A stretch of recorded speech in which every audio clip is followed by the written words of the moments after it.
feel like you're somebody who's got good intentions and your heart's in the right place. So I appreciate what you do. Thank you, man.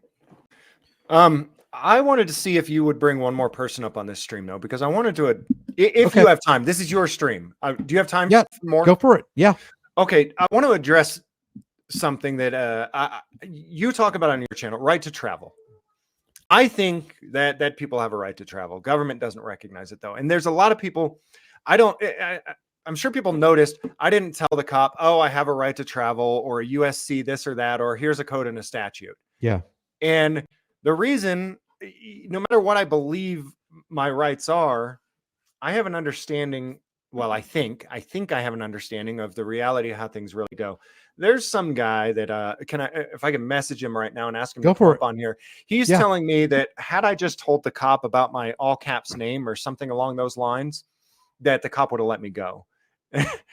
And so I'm going to see if he'll come up, if that's all right. And no, go ahead. Yeah. And while you're let me speak to that a little bit, because I've heard people say this a lot. By the way, Cody Reed, I appreciate you too, man. Thank you for that $100 super chat. That's crazy and very humbling. I appreciate it. But speaking along these lines, I do talk with people and I want to hear their perspective, because they talk in such a way where if you just say these words in this right way and you quote this Supreme Court case, they will let you go. Everything's going to be all right. True real life doesn't work like that. I don't care how calm you are. I don't care how articulate or how knowledgeable. And the reason I say that is this. We already have 18 USC 241 conspiracy against rights. We have USC 242, 18 USC 242 deprivation of rights under color of law. And there's already a prescription in US code that handles people who claim to be law enforcement here. And while James is getting on the phone, let me bring up 18 USC, specifically 242. Because there is a prescription that the US code actually says that nobody follows. And it says whoever, this includes judges, lawyers, attorneys. This includes, thank you, Fallon. I appreciate that.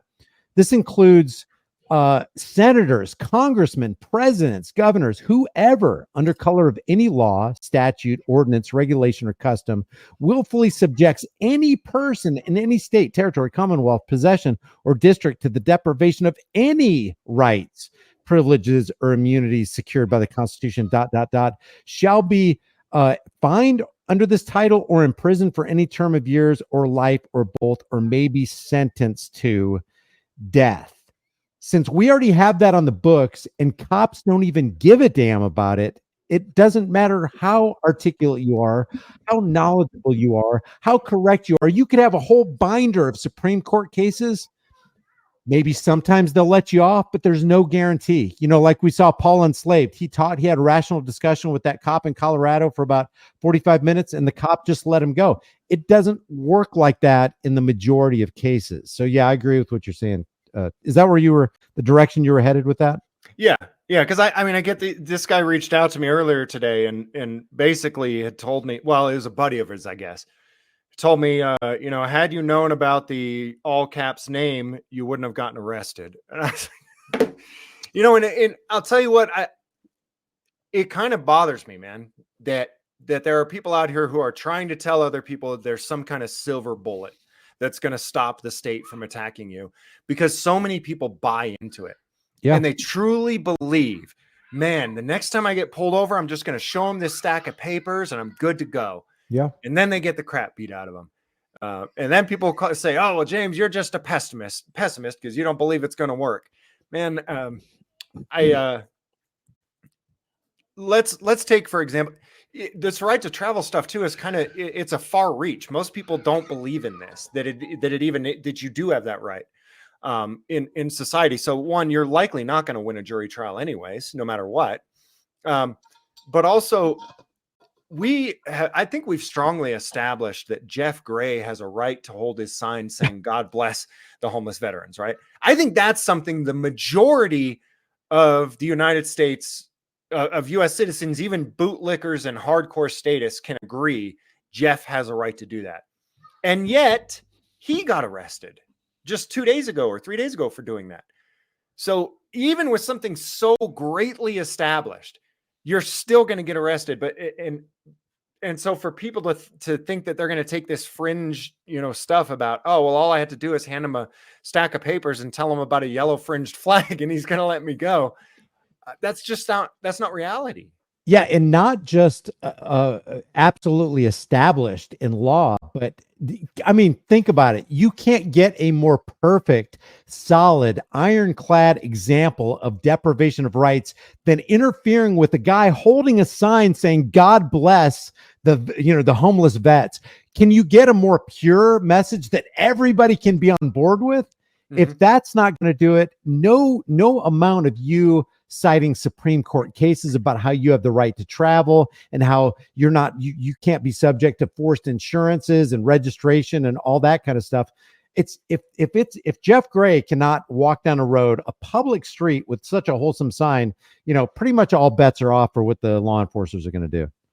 And really it applies to everything. And I wish more people would see this. I like seeing more people get out and point out that government is nothing but an armed thug. But I wish more people would realize, just like you already said it, just because you know the law, you can know all the law, all the case law, you can even print it out and have it there in person. When the guy with the gun standing right there is willing to hurt you, nothing else matters. Just like when you put a gun-free zone on the outside of a school, the guy who's going to break the law, the guy who doesn't care, he doesn't care. Yep. And basically, I call the gun-free zones, just talking about that, which correlates with everything you went through and everything people go through every single day. There are 50,000 traffic stops in America every single day.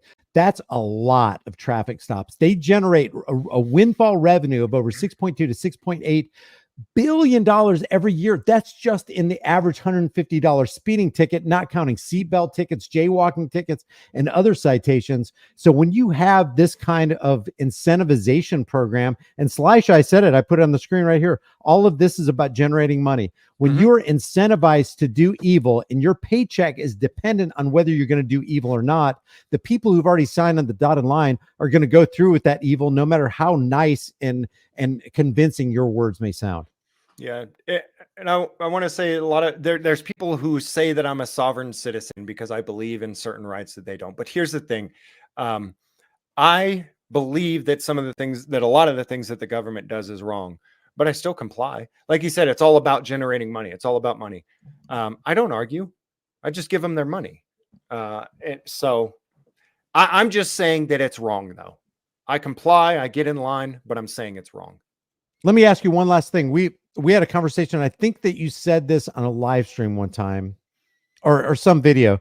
You were saying that you're basically recording the downfall of mankind. Are you still in that kind of mental mode? I would say the downfall of a society. I don't think necessarily mankind altogether, but societies come and go, build and crumble throughout history. And that's what they do. And yes, I absolutely believe that the society of the United States of America, and I think even societies worldwide I think more so in the US though, is absolutely crumbling. And I don't think there's any turning back from it. And it just is what it is. Some people, you could perceive that as a good thing or a bad thing.